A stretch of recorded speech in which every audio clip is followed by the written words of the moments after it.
Pozdrav ljudi, evo još jednog zanimljivog recepta za jednu sočnu tortu. Radimo biskvit, kod mene su uvijek isti sastojci iz razloga jer mi tako najbolje i najfinije ispadne.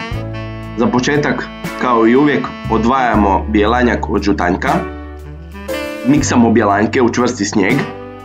Kada smo ga smiksali, bjelanjak stavljamo u frižider, nakon toga miksamo žutanjke, dodajemo 15 žlica šećera i miksamo dok smjesa ne dođe blijedo žute boje.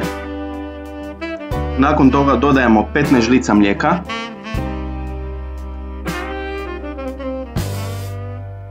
...15 žlica ulja,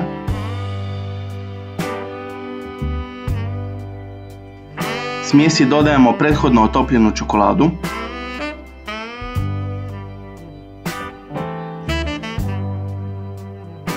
dodajemo 15 žlica brašna,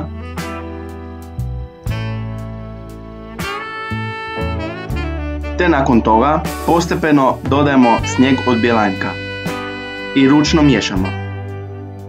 Smjesu stavljamo u pleh obložen papirom za pečenje, te pečemo na 180 stupnjeva nekih 30-35 minuta. Radimo nadjev od šumskog voća. U zdjelu stavljamo 400 g šumskog voća, 1 dec vode, 100 g šećera, miješamo dok se šećer ne rastopi, te nakon toga štapnim mikserom sve usitnimo. Posebno u zdjelu u 1 dec vode umutimo 1 puding od vanilije, te umiješamo u šumsko voće dok ne dobijemo puding. Stavljamo kuhati 250 ml vrhnja za šlag, na pari rastopimo 200 g bijele čokolade za kuhanje,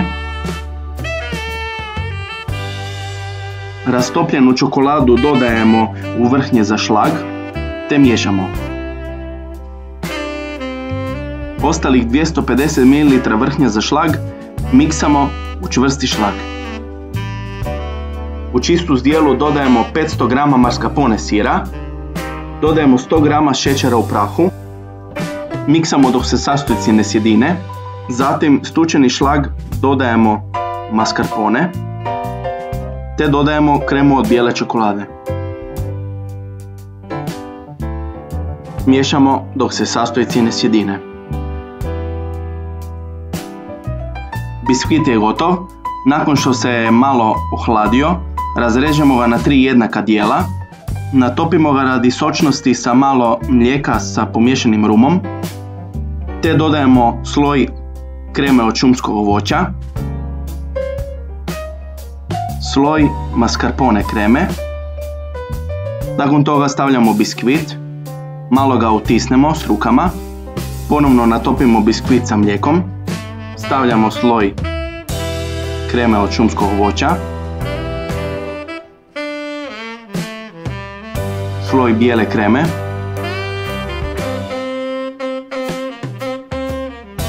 te završni sloj biskvita.